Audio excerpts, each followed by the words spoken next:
Audiolibros Yorkbook presenta 1984, George Orwell. Narración a cargo de Juan. Capítulo 6. Winston escribía en su diario: fue hace 3 años, era una tarde oscura, en una estrecha callejuela cerca de una de las estaciones del ferrocarril. Ella, de pie, apoyada en la pared cerca de una puerta, recibía la luz mortecina de un farol. Tenía una cara joven muy pintada. Lo que me atrajo fue la pintura, la blancura de aquella cara que parecía una máscara y los labios rojos y brillantes. Las mujeres del partido nunca se pintan la cara. No había nadie más en la calle, ni telepantallas. Me dijo que $2. Le era difícil seguir. Cerró los ojos y apretó las palmas de las manos contra ellos tratando de borrar la visión interior. Sentía una casi invencible tentación de gritar una sarta de palabras, o de golpearse la cabeza contra la pared, de arrojar el tintero por la ventana, de hacer, en fin, cualquier acto violento, ruidoso o doloroso que le borrara el recuerdo que le atormentaba. Nuestro peor enemigo, reflexionó Winston, es nuestro sistema nervioso. En cualquier momento, la tensión interior puede traducirse en cualquier síntoma visible. Pensó en un hombre con quien se había cruzado en la calle semanas atrás, un hombre de aspecto muy corriente, un miembro del partido de 35 a 40 años, alto y delgado, que llevaba una cartera de mano. Estaban separados por unos cuantos metros cuando el lado izquierdo de la cara de aquel hombre se contrajo de pronto en una especie de espasmo. Esto volvió a ocurrir en el momento en que se cruzaban. Fue solo un temblor rapidísimo como el disparo de un objetivo de cámara fotográfica,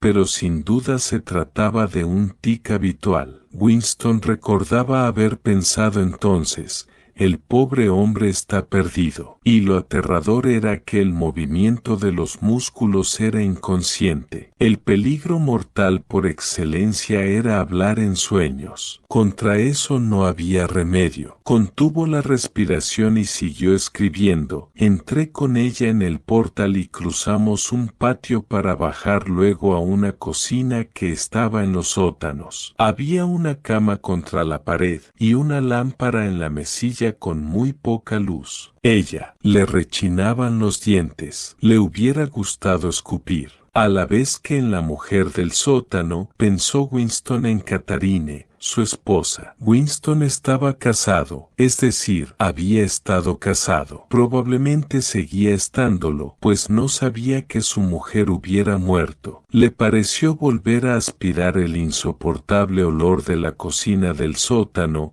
un olor a insectos, ropa sucia y perfume baratísimo, pero, sin embargo, atraía, ya que ninguna mujer del partido usaba perfume ni podía uno imaginársela perfumándose. Solamente los proles se perfumaban, y ese olor evocaba en la mente, de un modo inevitable, la fornicación. Cuando estuvo con aquella mujer, fue la primera vez que había caído Winston en 2 años aproximadamente. Por supuesto, toda relación con prostitutas estaba prohibida, pero se admitía que alguna vez, mediante un acto de gran valentía, se permitiera a uno infringir la ley. Era peligroso, pero no un asunto de vida o muerte, porque ser sorprendido con una prostituta solo significaba 5 años de trabajos forzados. Nunca más de 5 años con tal de que no se hubiera cometido otro delito a la vez. Lo cual resultaba estupendo ya que había la posibilidad de que no le descubrieran a uno. Los barrios pobres abundaban en mujeres dispuestas a venderse. El precio de algunas era una botella de ginebra, bebida que se suministraba a los proles. Tácitamente, el partido se inclinaba a estimular la prostitución como salida de los instintos que no podían suprimirse. Esas juergas no importaban políticamente ya que eran furtivas y tristes y solo implicaban a mujeres de una clase sumergida y despreciada. El crimen imperdonable era la promiscuidad entre miembros del partido. Pero, aunque este era uno de los crímenes que los acusados confesaban siempre en las purgas, era casi imposible imaginar que tal desafuero pudiera suceder. La finalidad del partido en este asunto no era solo evitar que hombres y mujeres establecieran vínculos imposibles de controlar. Su objetivo verdadero y no declarado era quitarle todo placer al acto sexual. El enemigo no era tanto el amor como el erotismo, dentro del matrimonio y fuera de él. Todos los casamientos entre miembros del partido tenían que ser aprobados por un comité nombrado con este fin y, aunque al principio nunca fue establecido de un modo explícito, siempre se negaba el permiso si la pareja daba la impresión de hallarse físicamente enamorada. La única finalidad admitida en el matrimonio era engendrar hijos en beneficio del partido. La relación sexual se consideraba como una pequeña operación algo molesta, algo así como soportar un enema. Tampoco esto se decía claramente, pero de un modo indirecto se grababa desde la infancia en los miembros del partido. Había incluso organizaciones como la Liga Juvenil Anti-Sex, que defendía la soltería absoluta para ambos sexos. Los nietos debían ser engendrados por inseminación artificial, SEMART, como se le llamaba en neolengua, y educados en instituciones públicas. Winston sabía que esta exageración no se defendía en serio, pero que estaba de acuerdo con la ideología general del partido. Este trataba de matar el instinto sexual o, si no podía suprimirlo del todo, por lo menos deformarlo y mancharlo. No sabía Winston por qué se seguía esta táctica,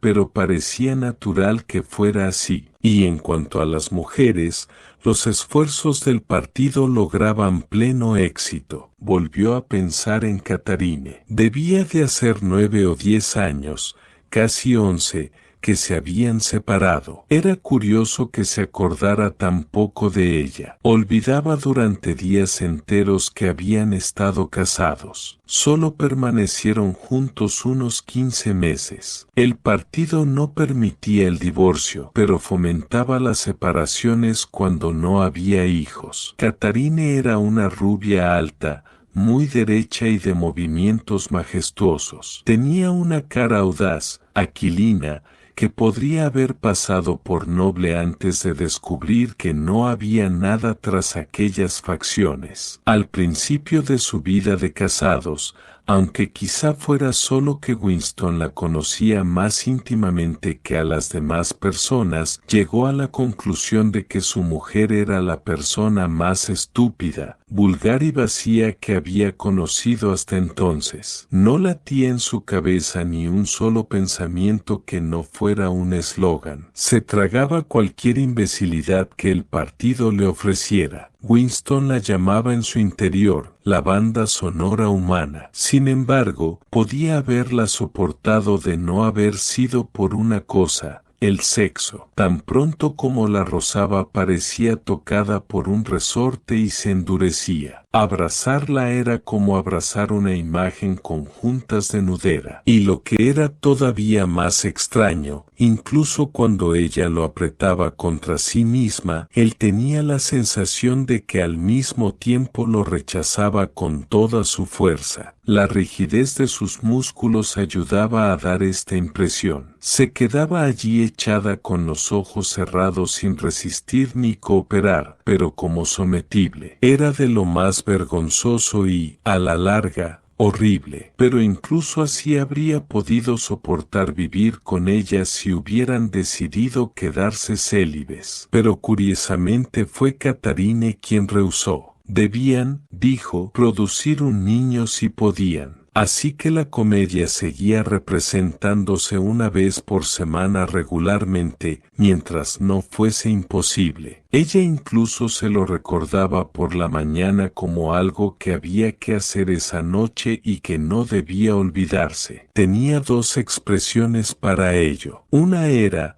hacer un bebé y la otra, nuestro deber al partido. Sí, había utilizado esta frase. Pronto empezó a tener una sensación de positivo temor cuando llegaba el día. Pero por suerte no apareció ningún niño y finalmente ella estuvo de acuerdo en dejar de probar. Y poco después se separaron. Winston suspiró inaudiblemente. Volvió a coger la pluma y escribió. Se arregló la cama y, enseguida, sin preliminar alguno, del modo más grosero y terrible que se puede imaginar, se levantó la falda. Se vio a sí mismo de pie en la mortecina luz con el olor a cucarachas y a perfume barato, y en su corazón brotó un resentimiento que incluso en aquel instante se mezclaba con el recuerdo del blanco cuerpo de Catharine, frígido para siempre por el hipnótico poder del partido. ¿Por qué tenía que ser siempre así? ¿No podía él disponer de una mujer propia en vez de estas furcias a intervalos de varios años? Pero un asunto amoroso de verdad era una fantasía irrealizable. Las mujeres del partido eran todas iguales. La castidad estaba tan arraigada en ellas como la lealtad al partido. Por la educación que habían recibido en su infancia, por los juegos y las duchas de agua fría, por todas las estupideces que les metían en la cabeza, las conferencias, los desfiles, canciones,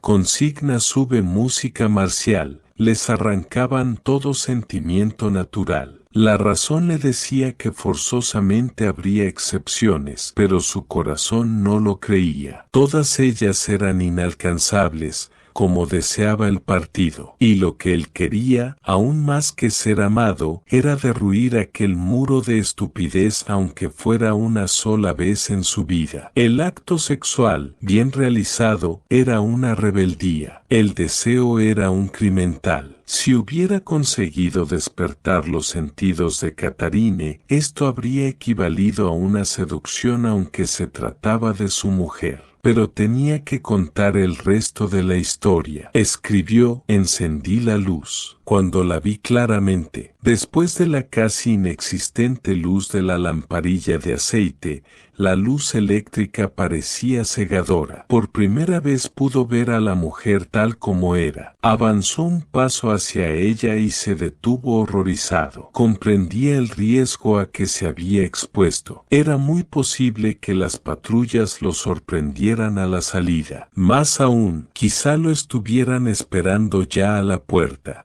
Nada iba a ganar con marcharse sin hacer lo que se había propuesto. Todo aquello tenía que escribirlo, confesarlo. Vio de pronto a la luz de la bombilla que la mujer era vieja. La pintura se apegotaba en su cara tanto que parecía ir a resquebrajarse como una careta de cartón. Tenía mechones de cabellos blancos, pero el detalle más horroroso era que la boca, entreabierta, parecía a oscura caverna. No tenía ningún diente. Winston escribió a toda prisa.